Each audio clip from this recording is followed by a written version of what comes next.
Welcome to another episode of AutoMundial, where this week we're taking a look at Mercedes' new electric V-Class. Plus we have a track-tuned supercar from McLaren, as well as a 4x4 supermini from Suzuki, and a vast SUV from Volkswagen. That's all coming up, but first...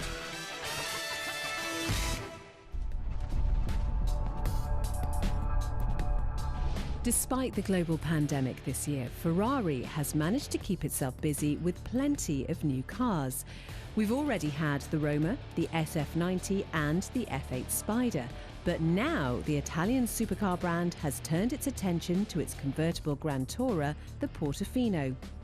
This is the new Portofino M, short for Modificata. Using the same engine and gearbox as the new Roma, the M has been tuned up to produce 612 brake horsepower via a new 8-speed paddle shift transmission.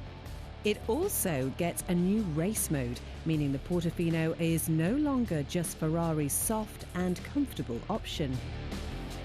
It's had some minor design tweaks to help emphasise its new sporting character, but it's still just as elegant as ever. The standard model has been dropped, meaning this is the new entry-level Ferrari.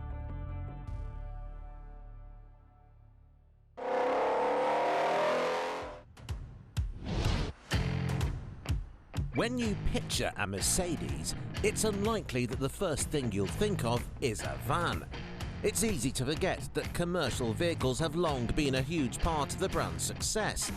But what do you get if you combine the luxuries of an S-Class with the practicality of a van? Well, you get this, the V-Class. Based on the Vito, it's easy at first to dismiss the V-Class as just a minibus with tinted windows. But dig a little deeper and it soon becomes clear why these are now such common sights in financial districts and airport drop-off zones. Available with either a short, long or extra long wheelbase, the V-Class offers a whole new take on the limo. Shorter cars get 7 seats, while longer ones are available with 8. There are 3 trim levels on offer, topped off by the pricey exclusive model. All models get plenty of creature comforts though, with the mid-range AMG line offering the best bang for your buck. From the outside, while it is still obviously a van, it's noticeably more upmarket than a regular Vito. For starters, it gets body-coloured bumpers, alloy wheels, and some dark tinted windows. But it's inside where things start to get a bit special. Up front, the dashboard follows the same design language as other Mercedes passenger cars, with stylish swoopy lines and a big infotainment screen. Hey Mercedes. How may I help you? On the whole, the materials on show are the same as you'll find in the rest of the Merc range. That means soft leathers, cool aluminium and the signature turbine air vents. But we'll hazard a guess that you're far more likely to find yourself in the back, and that's where things get really impressive. Each seat is electrically adjustable via a panel in the armrest, with even the short wheelbase models offering as much legroom as you'd expect from a converted van. Better yet, each seat is cooled and heated and available with an excellent massage function, with different speeds and settings for you to enjoy as you recline back and enjoy the view from the full-length panoramic roof. It's exceptionally comfortable, especially in the longer versions where the ride is just that little bit more refined. Which brings us neatly onto the way it drives.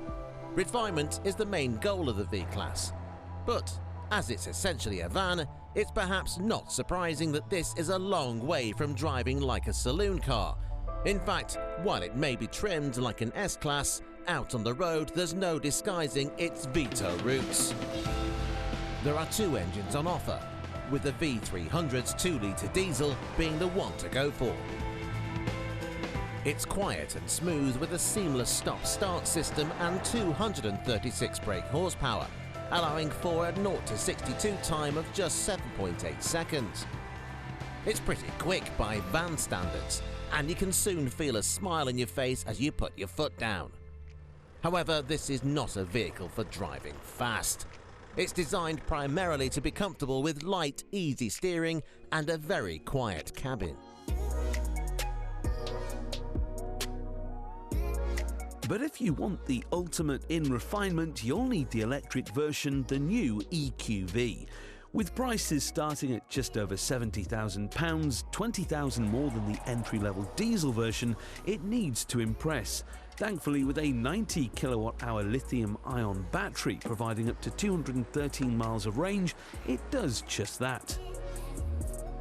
Better yet, it can be charged from 10% to 80% in 45 minutes, while the 201 brake horsepower front-mounted electric motor can silently surge the EQV up to a top speed of 99 miles per hour. But despite all the luxuries and charm of the V-Class and the EQV, it's this version that's our favourite, the Marco Polo. Aimed to take on Volkswagen's California camper vans, the Marco Polo is basically the motorised version of glamping. It gets all the usual camper van bits like a cooker and swivelling front seats, but that's where the familiarities stop.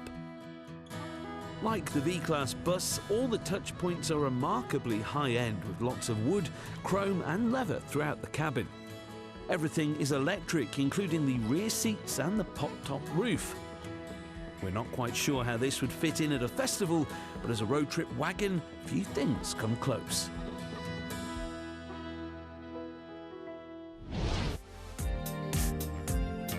For those out there who want some 4x4 action without the bulk of a full-sized SUV, the choices have been pretty slim.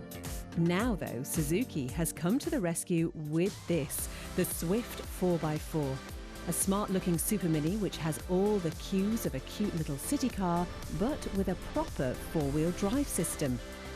You're not going to be scaling any mountains in this thing, but it does have light off-road ability. Initially impressive, but is it enough of a jump over the two-wheel drive version to justify the extra cost?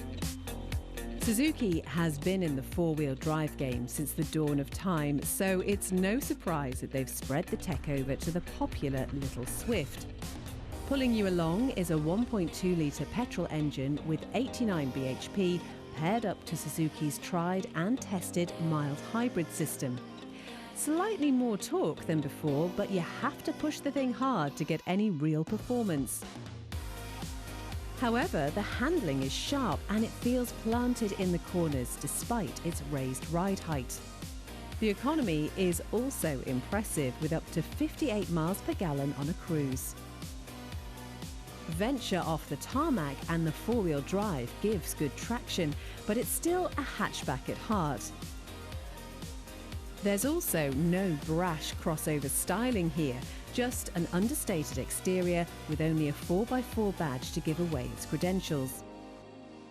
The 4x4 is only available in the Swift's top-spec SZ5 trim, which gives you all the creature comforts you could reasonably expect from a cheap little car. As for the interior, it's identical to the regular Swifts, meaning it's contemporary enough, but all the scratchy plastics are built to be hard-wearing rather than luxurious. Compared to a lot of current superminis, the cabin does feel a bit lackluster. It's a shame, especially when compared to the cheaper Suzuki Ignis, which gets a modern, good-looking cabin, even if it does feel pretty cheaply made.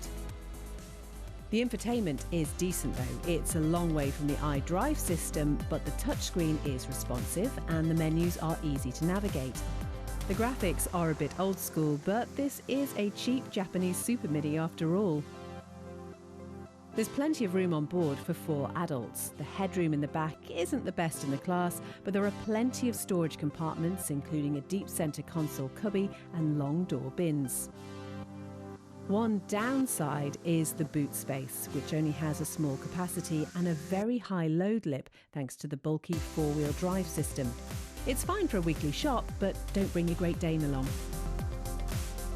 Suzuki offers other small 4x4s, the Ignis and the Jimny, which, while currently off sale in Europe, is due to make a comeback next year. But as for the Swift's competition, there's only one direct rival, and that is this, the charming Fiat Panda 4x4.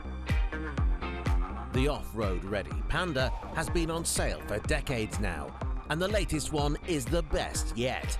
A grippy four-wheel drive system is powered via a tiny 0.9-litre petrol engine that makes short work of town traffic.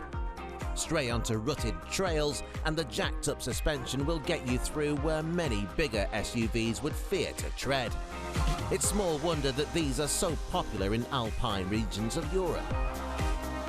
Just like the Suzuki, the Fiat is a cheap and cheerful 4x4 hatchback with meagre running costs. It rides very well indeed, with little lean around the corners thanks to its tall suspension. It does have genuine off-road capability too, thanks to its all-terrain tyres and underbody protection. It's huge fun in a tiny package. And that brings us back to the Suzuki Swift, an enjoyable and agile little car which feels as comfortable on a muddy track as it does in the city. It looks great and is genuinely nice to drive.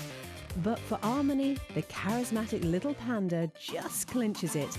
It mixes the charm, style and a sense of fun with genuine capability. It isn't the best car to drive on road, but off it, you'll be left staggered by its capability. After the break, the Volkswagen Atlas and the latest McLaren LT.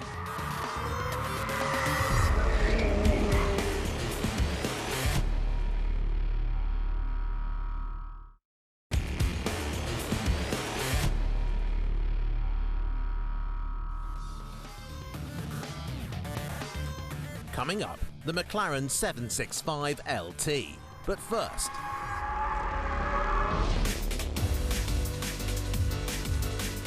it's sometimes easy to forget that Volkswagen, Europe's biggest car maker, has a vast lineup of cars that we never see on European roads. There are various Asia-specific models and cars built in South America for domestic markets. And then there are cars like this, the 2021 Atlas, built specifically for North America. As is appropriate in the land of biggest is best, the newly facelifted Atlas is predictively massive. It's 9 inches longer than a Touareg, yet still hits US dealerships at just $31,000. It seems like an awful lot of car for the money then, so what's it really like? Well, a car like this is all about practicality, and the Atlas is as practical as they come, with 3 rows of seats that can comfortably accommodate 7 adults, and an equally commodious boot, and more cup holders than we can count. But while the Atlas has always been immensely spacious, it's never really felt as premium as other models in VW's lineup. But with this new facelift, VW has made some efforts to improve the dated cabin of the old car. There are loads of different trim levels to choose from, but all of them get some fresh new styling inside. A new steering wheel instantly modernises it, while updated seats and infotainment make it feel much more up to date. All but the very cheapest models come with an 8-inch touchscreen infotainment system with the brand's latest software and graphics. Elsewhere in the cabin though, the Atlas still feels a little plain. Most of the switchgear is a bit last gen, while the dashboard architecture looks a lot like a 10-year-old Touareg's. Thankfully though, things get a little better on the outside. The whole front end of the car has been updated with a new 3-bar grille, some swanky LED headlights and a special body kit on high-spec R-Line models. It also wears VW's updated badge with a new slimmer font. At the back, the changes are a little more subtle, with some new rear lights connected by some chrome trim. The whole car looks sharper and much more modern, but it isn't just the cosmetics that have had a refresh. While the engine selection of a 235 horsepower 4-cylinder or a 276 horsepower V6 remains unchanged, the basic 2-litre version is now available with all-wheel drive. All models come with a proven 8-speed auto box, with top-spec V6 models getting a 2.3-tonne towing capacity.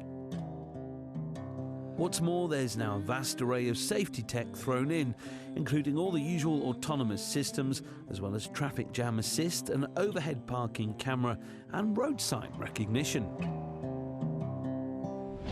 However, the Atlas isn't the only affordable load lugger with room for 7. Like the Volkswagen, this Toyota Highlander is considered a mid-size SUV in America, despite being absolutely enormous by European standards.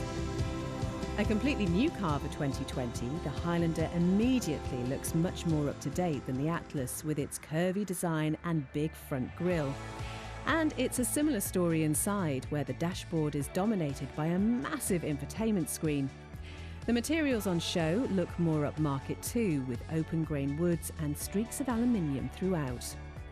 It even has more seats than the VW, with base models providing space for 8 passengers, with the option of a 7-seat layout on high-spec models. It isn't quite as well equipped as the VW though, with fewer gadgets and gizmos, despite its higher starting price of well over $35,000. So, while the Volkswagen Atlas may not be the most modern or stylish choice, it still offers incredible value for those who just want a practical big car.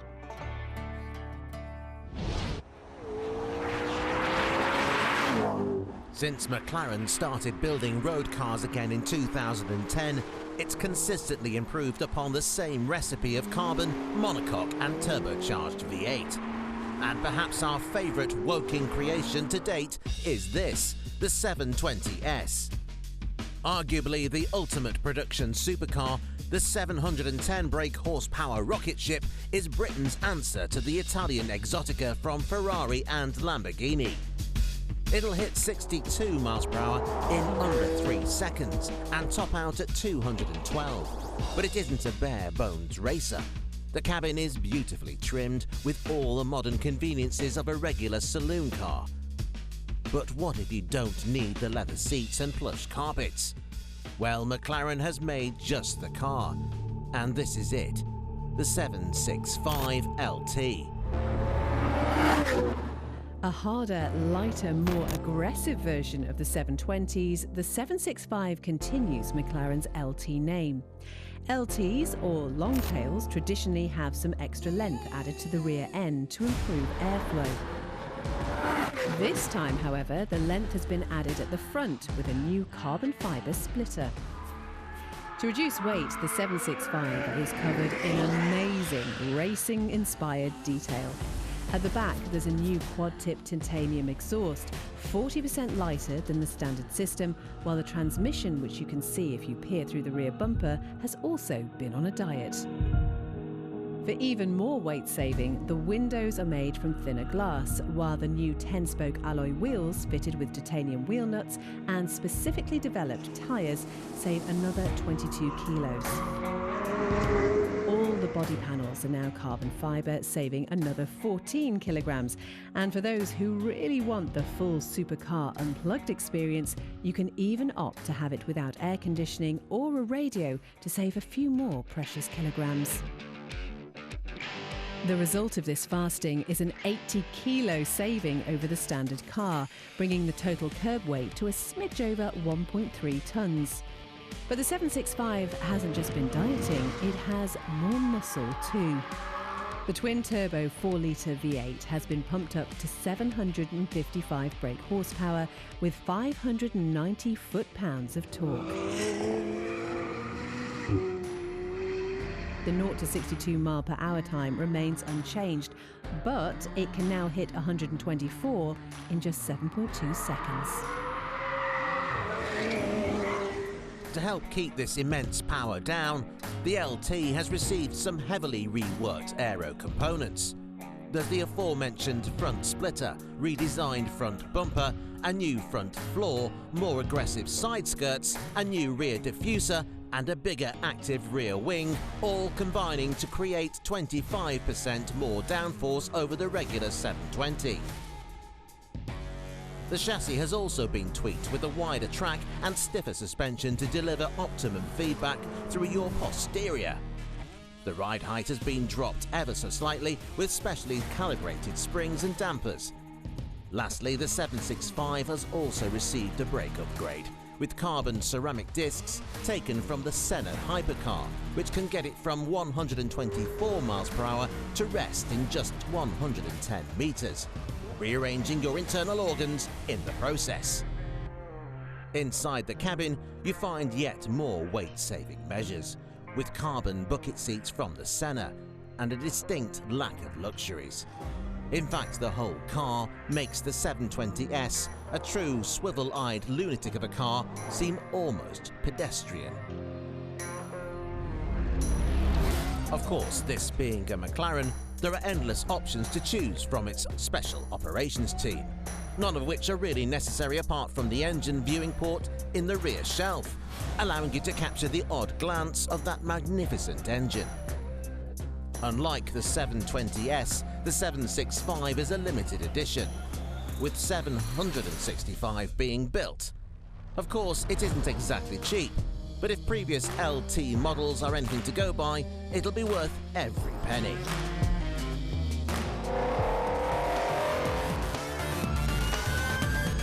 Join us again next week on AutoMundial as we check out Ford's wild new EV, the Mustang Mach-E 1400.